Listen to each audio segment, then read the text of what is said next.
काठमांडू का मौसम तेजी से बदल रहा था। तकलीफदेह सर्दी अब खुशगवार खुनकी में बदल चुकी थी। मैंने होटल इंतजामिया के जरिए अपने कमरे की दोनों खिड़कियों पर मजबूत ग्रिल और जाली लगवा ली। इसकी असल वजह ये थी कि मैं अपने कमरे को दस्ती बम के हमले से महफूज करना चाहता था। मेरे फ्लोर पर बाहर से पिस्टल या राइफल से हमला करना तो नामुमकिन था, लेकिन दस्ती बम कारगर होता। ये एहतियाती तदबीर भी मैंने मरियम की जिद से मजबूर होकर की थी। महाजिरों के लिए अफगान एयर के जहाजों का हतमी शेड्यूल भी आ गया था। पहला जहाज 10 अप्रैल को और फिर बाकायदगी से हफ्ते में 2 परवाजें आनी थीं। पहली परवाज पर जाने वाले महाजिर खुशी से फूले न समा रहे थे। पाकिस्तानी सिफारत खाने में गहमा गहमी बहुत बढ़ चुकी थी। महाजिरों ने मेरे पास भी टोलियों की शक्ल में आना शुरू कर दिया था। वो इस गलत फहमी में मुब्तला थे कि मैं अपने असर और रसूख से सिफारत खाने की जारी करदा लिस्ट में उनके नाम लिखवा सकता हूँ। मैंने उन्हें साफ बता दिया कि सिफारत खाने में मेरे असर और रसूख का ये आलम है कि मेरे सिफारशी महाजिरों को तो शायद आखिरी फ्लाइट पर भी जगह न दी जाए। इन महाजिरों में बहुत से ऐसे भी थे जो महीनों नहीं बल्कि बरसों से यहाँ मुकीम थे।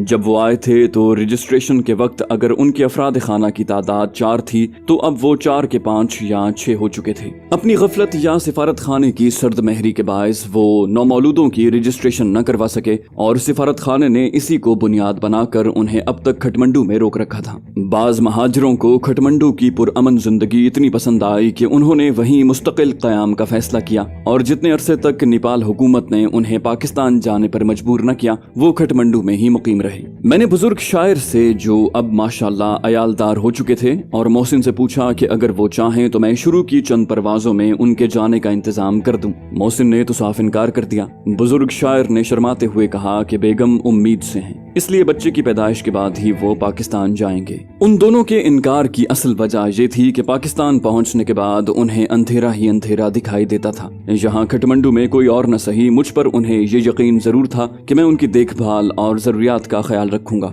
मैंने उन दोनों के लिए पाकिस्तान पहुंचने के बाद की फौरी जरूरियात के लिए 10-10 हजार रुपए मरियम के वालिद के पास जमा करवा दिए और उन दोनों को भी बता दिया कि पाकिस्तान रवानगी से कबल वो ये रकम हासिल कर लें। मैंने ये इंतजाम इसलिए किया था कि मैं खुद अपने मुतालिक कोई बात भी हतमी तौर पर नहीं कह सकता था। अचानक ही मेरी पाकिस्तान वापसी का हुक्म भी आ सकता था और ये भी ऐन मुमकिन था कि मैं दुश्मनों की अंधी गोलियों का निशाना बन जाता। हाजी मस्तान और यूसुफ पटेल से भी हर 10-15 रोज बाद फोन पर बातचीत होती थी। मैं अपने महकमे को भेजी जाने वाली हर डाक में अपने घर वालों के लिए खत जरूर भेजता था, जिनका जवाब भी उसी जरिए से मुझे मिलता था। मुझे मिलने वाले खतूत का कुछ हिस्सा हमेशा स्याही से मिटा हुआ होता था। पाकिस्तानी महाजिरों की देखा देखी मैंने बजरिया रजिस्टर्ड डाक कई खत डायरेक्ट अपने घर भेजे थे, जिनका कोई भी जवाब मुझे मौसूल न हुआ। एक रोज खिलाफ मामूल दिन के 10-11 बजे मोहसिन मेरे होटल में आया। उसने बताया कि तमाम गैर मुल्कियों के खतूत बड़े डाक खाने में एक मेज पर रख दिए जाते हैं, जहां से सब अपने अपने खत छांट कर ले जाते हैं।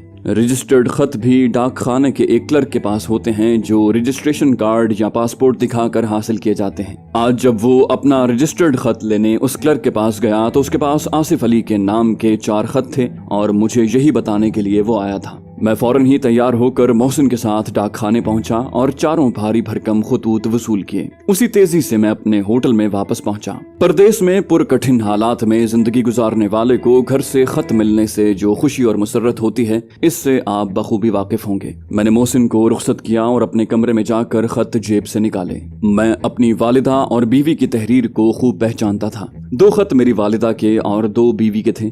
मैंने पहले वालिदा के खत खोले।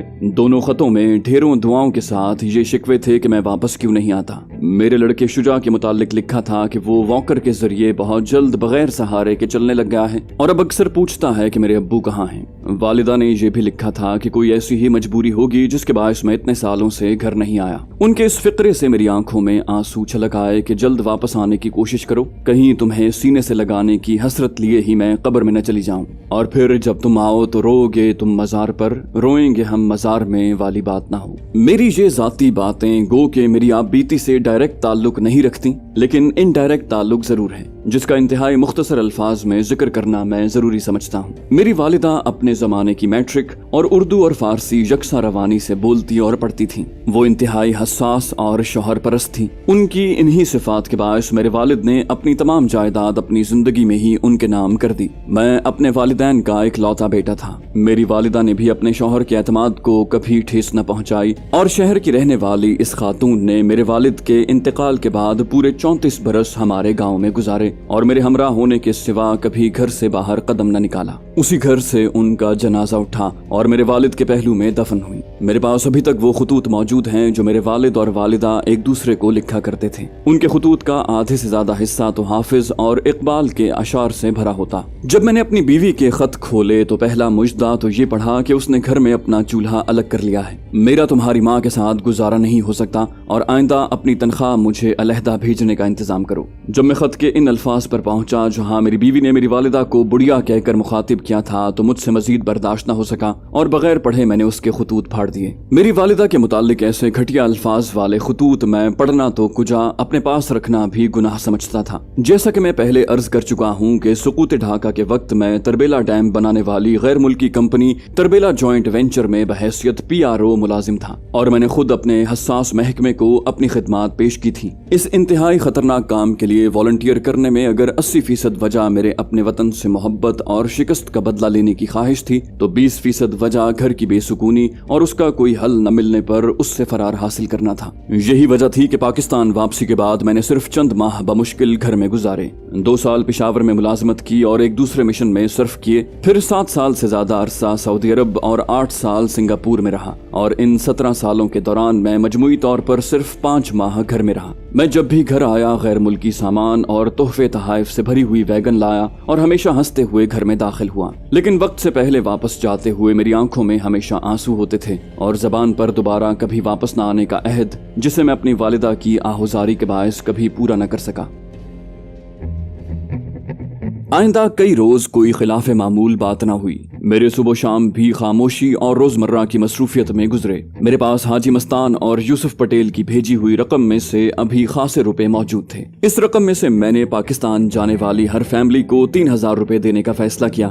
گو کہ یہ بہت کم رقم تھی لیکن پاکستان پہنچتے ہی ان کو فوری مالی پریشانیوں سے بچا سکتی تھی۔ میرے سامنے صرف ایک مشکل تھی۔ پاکستان میں بھارتی کرنسی کا لین دین سختی سے ممنوع تھا اور نیپالی کرنسی کی کوئی ویلیو نہ تھی۔ کٹمنڈو میں امریکی ڈالر بلیک میں بہت اونچے داموں ملتے تھے۔ حکومت پاکستان اور میرے محکمے کے لیے بھارتی کرنسی خاصی کشش رکھتی تھی۔ دنیا بھر میں پاکستانی سفارت خانوں کے اخراجات کے لیے حکومت پاکستان امریکی ڈالر بھیجتی تھی اور ان میں نیپال میں ہمارا سفارت خانہ بھی شامل تھا۔ حکومت پاکستان کو تو اس نہایت معمولی بھارتی کرنسی سے دلچسپی نہیں ہو سکتی تھی، لیکن میں نے جب اپنے محکمے کو اپنی ڈاک میں 15 لاکھ بھارتی کرنسی بھیج کر یہ لکھا کہ اس کے عوض 15 لاکھ پاکستانی روپے مجھے بھیج دیں تو واپسی ڈاک میں ہی پاکستانی کرنسی مجھے مل گئی۔ بھارت میں رہائش کے دوران مجھے بخوبی علم ہو چکا تھا کہ میرا محکمہ بھارت میں کام کرنے والے اپنے متعدد گروپس کو جو بھارتی کرنسی بھیجتا تھا اور جو روپیہ بھارت میں ہمدردوں سے یہ گروپ حاصل کرتے تھے ان سب کی ادائیگی پاکستان کے قیمتی زر مبادلہ کے ذخائر سے امریکی ڈالر اور برٹش پاؤنڈ میں کی جاتی تھی۔ یہ پاکستانی روپیہ ملنے سے 500 مہاجر خاندانوں کے لیے زیادہ راہ کا انتظام ہو گیا تھا۔ میرے اندازے کے مطابق افغان ایئر کے فلائٹ شیڈیول میں 500 سے کم ہی مہاجر خاندان اس سیزن میں پاکستان جا سکتے تھے۔ مریم اور میں نے 500 لفافوں میں 3-3 ہزار روپے رکھے۔ ہم نے یہ پروگرام بنایا کہ ہر فلائٹ سے پہلے ایئرپورٹ پر ہم یہ لفافے جانے والے مہاجروں کو بطور تحفہ دیں گے اور پہلے سے کسی کو اس بارے میں نہیں بتائیں گے۔ نئے مہاجروں کی آمد بھی ابھی جاری تھی، اگرچہ اس میں خاصی کمی آ چکی تھی۔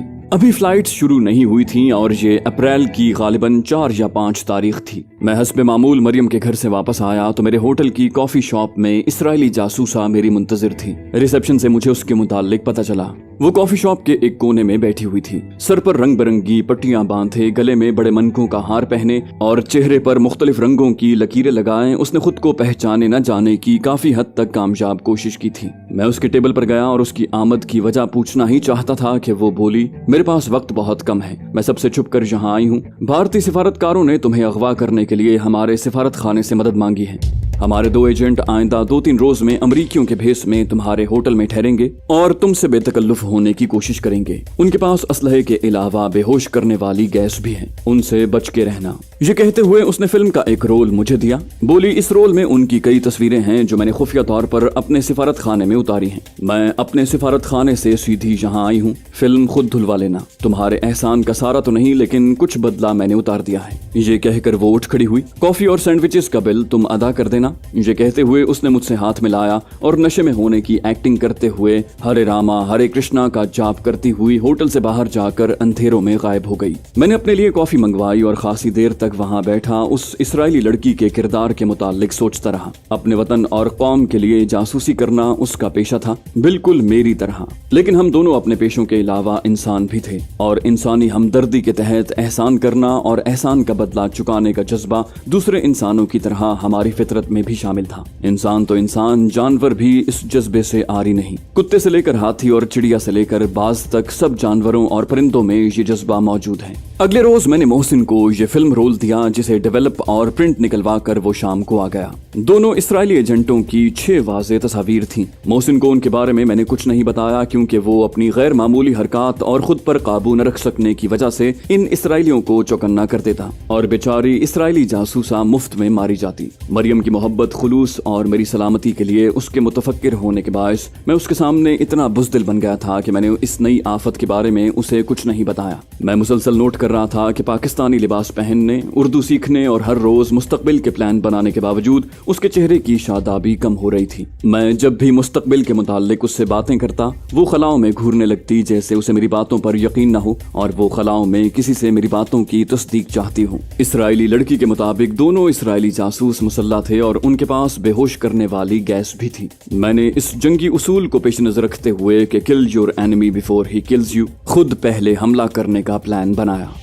जिस दिन उन्होंने होटल में चेक इन होना था, उसी रात मैंने उन्हें खत्म करने का मंसूबा बनाया। साइनाइड वाले मेरे सिलेंडर मरियम के पास थे और उसे मैं बताना नहीं चाहता था। मैंने बड़ी मुश्किल से चीनी दोस्तों को समझाया कि मुझे उनका एक और गैस सिलेंडर दरकार है और वो मरियम को इस बारे में कुछ न बताएं। वो गैस सिलेंडर ले आए। गैस मास्क पहले ही मेरे पास मौजूद थी। अपनी तरफ से मुकम्मल तैयारी करके और मंसूबे को आखिरी टच देकर मैंने इसराइली जासूसों का इंतजार शुरू कर दिया। इस दौरान मैंने अपने रोज के मामूलात में कोई फर्क न आने दिया। 2 दिन बाद मैंने उन इसराइलियों को कॉफी शॉप में बैठे देखा। मैं उनके करीब ही एक टेबल पर बैठ गया और कॉफी का ऑर्डर देकर सिगरेट निकाला। जेबों में माचिस तलाश करने के बाद मैं उनके पास गया और माचिस मांगी। सिगरेट सुलगा कर मैंने उनका शुक्रिया अदा किया और अपना तारुफ आसिफ अली नाम से करवाया और उन्हें बताया कि पाकिस्तानी महाजिर हूँ और गुज़श्ता कई माह से इस होटल में मुकीम हूँ। उन्होंने बताया कि वो अमेरिकन टूरिस्ट हैं और आज ही इस होटल में आए हैं। अपने शिकार को इतने करीब पाकर उन्होंने मुझे अपने टेबल पर बैठने की दावत दी।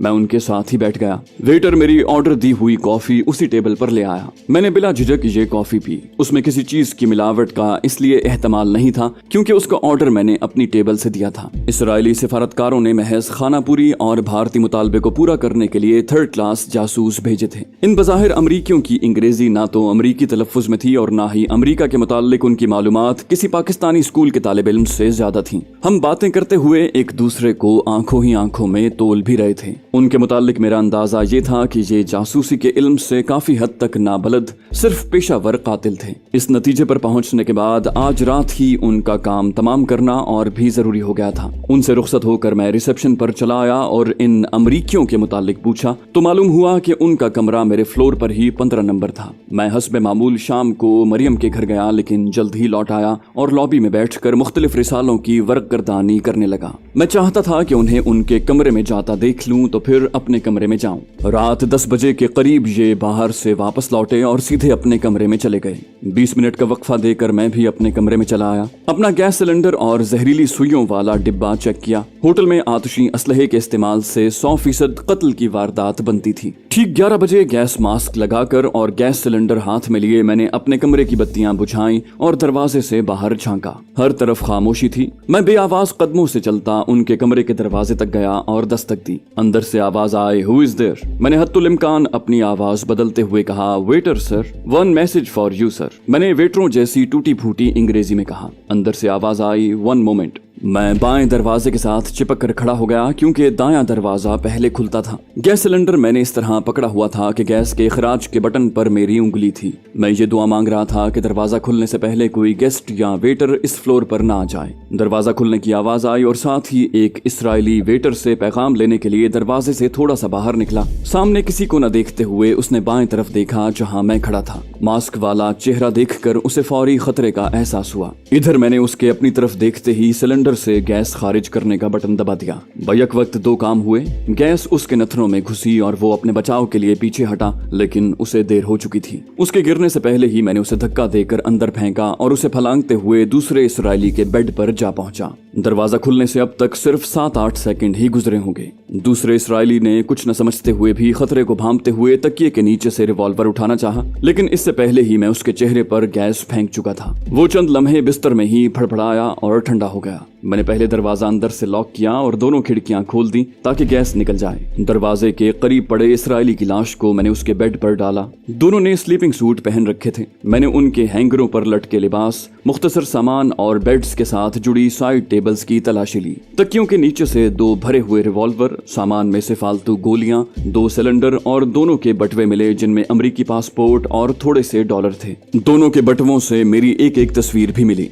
ये तस्वीरें अखबारी नहीं बल्कि कैमरे से खींची हुई थी। पस मंजर में अन्नपूर्णा होटल था। किसी ने होटल से मेरे बाहर निकलते वक्त ये तस्वीर उतारी थी। मैंने खिड़कियां बंद की, ये सामान उठाया, कमरे की लाइट बंद करके नाइट बल्ब जलाया और दरवाजा बंद करके अपने कमरे में आ गया। उनका सब सामान, अपना पिस्टल, गोलियां, जहरीली सुइयों का डिब्बा, सिलेंडर और गैस मास्क एयर बैग में डाले और दरवाजा लॉक करके नीचे लॉबी में आ गया। होटल में मेरी उस रात दाखिले की एंट्री हो चुकी थी, इसलिए रिसेप्शन पर किसी को बताए बगैर मैं आंख बचाकर होटल से बाहर आ गया और वैन लेकर सीधा मरियम के घर पहुंचा। मेरी आमद का सुनकर वो हड़बड़ा कर उठी। मैंने बैग उसके हवाले किया और कहा कि होटल में मुझसे 2 इसराइली जासूस मारे गए हैं। वो बैग को किसी महफूज जगह पर छुपा कर रख दे। मुझे फौरी वापस होटल पहुंचना है क्योंकि मेरी होटल में वापसी की एंट्री हो चुकी है। सारा वाकया उसे तफसीलन कल बताऊंगा। मरियम ने भी मुझे उस वक्त रोकना मुनासिब न समझा। मैं अपने होटल वापस पहुंचा। मेरी गैर हाजिरी किसी ने महसूस न की थी। कॉफी शॉप में कॉफी पीने के बाद मैं अपने कमरे में चला आया और लंबी तान कर सो गया। मेरी जहनी हालत ऐसी हो चुकी थी कि दुश्मन को मारते वक्त मुझे इतना भी अफसोस नहीं होता था जितना किसी को चूहा मारने पर हो।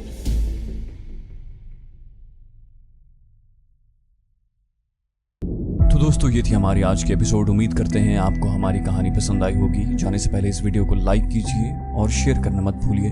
कमेंट करके हमें बताइए कि आपको हमारी वीडियो कैसी लगी। और अगर अभी तक आपने इस चैनल को सब्सक्राइब नहीं किया तो इसे सब्सक्राइब कीजिए और बेल आइकन दबाकर ऑल नोटिफिकेशंस ऑन कर लीजिए।